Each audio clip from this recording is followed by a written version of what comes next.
राहुल कमलनाथ संदेश यात्रा पहुंची रीवा। राहुल कमलनाथ संदेश यात्रा रीवा पहुंची, जहां सिरमौर चौराहे में कार्यक्रम का आयोजन किया गया।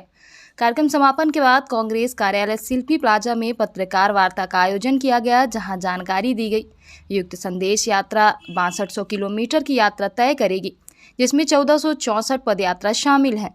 इस संदेश यात्रा का मुख्य उद्देश्य भारत जोड़ो यात्रा के समान ही है। इसके साथ ही कांग्रेस शासनकाल के किए गए विकास कार्यों और राहुल गांधी के खिलाफ कार्रवाई को जन जन तक पहुंचाना है। दरअसल कांग्रेस हाथ जोड़ो भारत जोड़ो के संदेश के साथ राहुल गांधी के खिलाफ की गई कार्रवाई को अनुचित बताते हुए जनता से भाजपा की नाकामी बताकर वोट लेने का प्रयास कर रही है। आइए आपको सुनाते हैं संदेश यात्रा के रीवा पहुंचने पर क्या जानकारी दी गई है। काफ़ी सारा सफ़र तय करते हुए वो रीवा से गुजर रही आगे के लिए निकलेगी। तो रीवा में उसी के संबंध में एक कार्यक्रम था, सम्मेलन था सिरमौर चौराहा में, उसका पद यात्रा, उसी के संबंध में एक पत्रकार वार्ता है। और ये हमारी यात्रा जो राहुल कमलनाथ संदेश यात्रा को आदरणीय कमलनाथ जी ने झंडी दिखाकर भोपाल से रवाना किया था।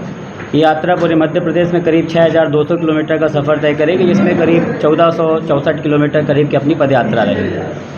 इस यात्रा का उद्देश्य वही है जो हमारे आदरणीय राहुल गांधी जी की भारत जोड़ो यात्रा का उद्देश्य था। और दूसरा उद्देश्य माननीय कमलनाथ जी के 15 महीने के जो जनहितैषी काम थे, उन कामों को आम जनता तक पहुंचाने का है।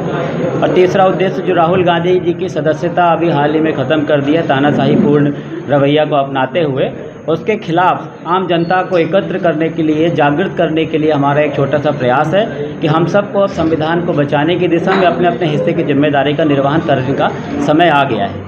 इस उद्देश्यों को लेकर के यात्रा निकल रही, पूरे मध्य प्रदेश की यात्रा है, सभी जिलों में जा रही है।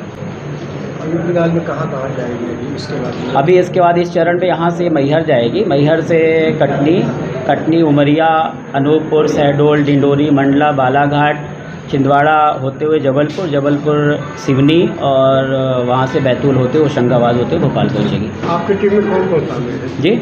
आपकी टीम में कौन? आम जनता सब शामिल है। अभी हमारे साथ में जो लोग चल रहे हैं, एक हमारे अभी उनके कुछ दिक्कत हो गई थी, कमल विश्वकर्मा है हमारे साथ चल रहे हैं, आदरणीय विद्याराम वर्मा जी प्रदेश उपाध्यक्ष हैं, चांद खान जी हैं और स्वराज सिंह जी हैं। 8-10 लोग हैं हम लोग जो है। और बाकी हर जगह आम जनता शामिल हो रही है। और बाकी जो हमारे कांग्रेस पार्टी के पदाधिकारी हैं, पूर्व विधायक हैं, वो सब शामिल होते हैं। यहाँ पे भी पूरे संगठन के सभी लोग थे, रीवा में भी। अंतिम पड़ाव इसका भोपाल में होगा। भोपाल में जो बैरसिया या नरोजाबाद 2 विधानसभा, वहाँ कहीं हमने बात की है नाथ साहब से। तो जब इसके बाद वाला चरण होगा, उसके बाद इसका समापन होगा। तो भोपाल के पास बैरसिया विधानसभा के में करने का है इसका। उससे ध्यान भटकाने का प्रयास करती है। अब भारतीय जनता पार्टी ओबीसी का कैसे विरोध होगी समझ नहीं पाए, जबकि कांग्रेस का इतिहास गवाह है। माननीय कुंवर साहब ने 14% आरक्षण ओबीसी वर्ग को दिया सबसे पहले। इसके बाद माननीय दिग्विजय सिंह जी ने नगरीय निकाय ग्राम पंचायत में आरक्षण दिया। और उसके बाद माननीय कमलनाथ जी को 15 महीना से कम समय विपरीत परिस्थितियों में काम करने को मिला।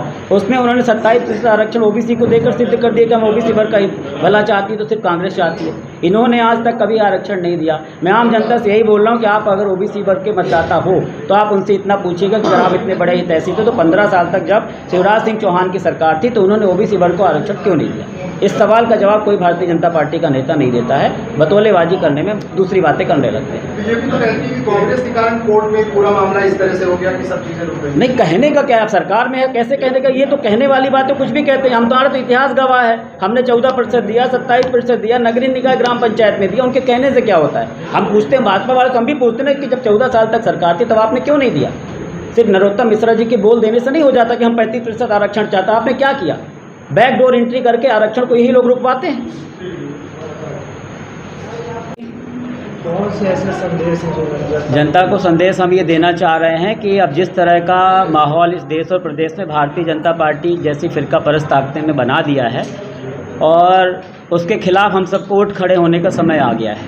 क्योंकि हमारे पूर्वजों ने अपने प्राणों की आहुति देकर के इस देश को आज़ाद कराया था। आज उस आज़ादी पे कहीं ना कहीं खतरा आन पड़ा है। तो हम यही आम जनता के पास लेकर के जा रहे हैं कि जो बतौलेबाजी माननीय नरेंद्र मोदी जी ने 2014 में की थी, उनमें से एक भी बातों को पूरा नहीं किया उन्होंने। और हर बार हर चुनाव में नए नए वादे लेकर के आ जाते हैं। इसलिए हम जनता से बोल रहे हैं कि उन बातों को आप पूछिए भारतीय जनता पार्टी से कि जब 2014 में मोदी जी ने बोला था बहुत हुई महंगाई की मार, अब की बार मोदी सरकार, उस नारे की हकीकत में चाहता हूँ कि आम जनता भारतीय जनता पार्टी के लोगों से पूछे जो मोदी जी ने बोला था हर साल हम 2 करोड़ रोजगार देंगे, तो हम चाहते हैं कि अब जब भारतीय जनता पार्टी का कोई व्यक्ति आए तो उनसे हम उस 2 करोड़ रोजगार की मांग करें कि कहाँ है 2 करोड़ रोजगार। किसानों के दुगनी करने का वादा किया था, कहाँ है। और हम कमलनाथ जी के जो 15 महीना से कम समय उन्होंने काम किया है, उन कामों को लेके जा रहे हैं। चाहे 100 रुपये में 100 यूनिट बिजली देने की बात हो, चाहे 27 लाख किसानों का कर्जा माफ़ी की बात हो, चाहे 27% आरक्षण की बात हो ओबीसी को, सामान्य वर्ग को 10% आरक्षण, सब कमलनाथ जी ने किया। और उन्हीं के कामों से घबराकर भारतीय जनता पार्टी ने सोचा अगर कहीं 5 साल काम करने को मिल गया तो हमारी फिर से 60 साल की छुट्टी हो जाएगी। इन्हीं आम जनता के जनहित ऐसे मुद्दों को लेकर आम जनता के बीच में जागृत करने का हमारा छोटा सा प्रयास है।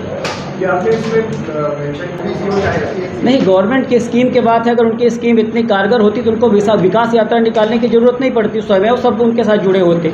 लेकिन आज अगर आप 2014 के आप कोई भी व्यक्ति अगर माननीय मोदी जी के जो बतौलेबाजी उन्होंने 2014 में की तो उनको अगर आप सुनेंगे तो अपने आप स्वयं सिद्ध हो जाएगा कि हकीकत क्या है। तो वो तो करते वो सरकारी प्रजातंत्र का जिस टाइप से मशीनरी का दुरुपयोग करते हैं, जिस टाइप से बड़े बड़े इवेंट कर लेते हैं, तो हर व्यक्ति अब समझ चुका है कि जिस तरह आदरणीय राहुल गांधी जी की सदस्यता खत्म कर दी, कितने पुराने केस में खत्म कर, जिसने केस लगाया उसने मना किया था कि सुनवाई नहीं करनी, फिर अचानक सुनवाई होती है तो फिर 2 साल की ही सज़ा होती है। अडानी जी और कई नेता भारतीय जनता पार्टी के सांसद नहीं होने के बाद भी निवास में रह रहे हैं, लेकिन राहुल गांधी जी को नोटिस दे दिया जाता है। तो अभी जो आतंक का संविधान चलाना चाह रहे हैं, डर का संविधान चलाना चाहे, उसके खिलाफ हम चाहते हैं कि आम जनता जागृत हो। वोट पे कन्वर्जन हो पाएगा, खेल पुलिस नहीं, देखिए वोट पे कन्वर्सन तो हो ही गया था, लेकिन कोई ना कोई मैकेनिज्म काम कर रहा, उस मैकेनिज्म को पकड़ने की ज़रूरत है। नहीं तो इतिहास गवाह है, एक प्याज का रेट बढ़ता था तो सरकारें बदल जाती थी। अब महंगाई ताबड़तोड़ बढ़ती जा रही, फिर भी हम वोट मोदी को देंगे। बेरोजगारी नहीं देंगे, फिर भी वोट हम मोदी को देंगे। देखिए, आप नुक्कड़ सभाएं भी कर रहे हैं जी, आप बताइए ना कि वो कौन सा ऐसा एजेंडा है जिसके कारण सब मोबिलाइज है उनसे। अभी भी आप बैठ रहे होंगे तो क्या वो विरोध दिख रहा है? नहीं, विरोध तो दिख रहा। 14 में आपने बात की तो 19 में क्यों परिवर्तन नहीं हो गया? नहीं, तो वही तो बोल रहे, क्या मैकेनिज्म काम कर। आम जनता ने तो मन बनाया हुआ है। मैं तो जहाँ पे जाता हूँ हर व्यक्ति यही मिलता है कि हाँ भाई साहब महंगाई बहुत बढ़ी हुई है। सिलेंडर का जब 100 रुपये बढ़ता है तो स्मृति ईरानी प्रदर्शन करती क्या सिलेंडर का रेट क्या है, वो हर व्यक्ति महसूस कर रहा है। जो सुबह पेट्रोल डलवाता है वो महसूस कर रहा है, जो गैस लेने जाता है वो महसूस कर रहा है। तो आम व्यक्ति तो महसूस कर ही रहा है और मुझे पूरा समर्थन मिल रहा है लोगों का। लोग हमारी बातों पे एक्सेप्ट कर रहे हैं, लोग हमारी बातों के लिए बोलते हैं कि हाँ आप सही बोल रहे हैं। लेकिन हम यही बोलना चाह रहे हैं कि जो मैकेनिज्म कुछ ना कुछ तो काम कर रहा है कि महंगाई होती जा रही, बेरोजगारी हम दे नहीं रहे, उसके बाद भी हम जीतते जाएंगे। तो कौन सा मैकेनिज्म, यही तो हम आम जनता से पूछने का प्रयास कर रहे हैं। जनता तो मन बनाई हुई कि हाँ सही बात है, बहुत हमें उस बंदे को सोचिए जो बेरोजगार है, जिसके यहाँ रोजगार नहीं मिल पा रहा। आपने बोला 2 करोड़ रोजगार देंगे, और जब पढ़ लिख कर बड़ा होता है तो व्यापम जैसे घोटाले हो जाते हैं। जो प्रतिभा का एक्चुअल में जो रहता है कि जिसको मिलनी चाहिए वो नहीं मिलती है उसको। इस टाइप की अनगिनत चीज़ें जिससे आम जनता में त्राहिमाम मचा हुआ। लेकिन अब क्या मैकेनिज्म काम कर रहा, वो एक सोचने का, शोध का विषय है कि हम महंगाई बढ़ाते जाएंगे फिर भी हमारी सरकार क्यों बनती जाएगी।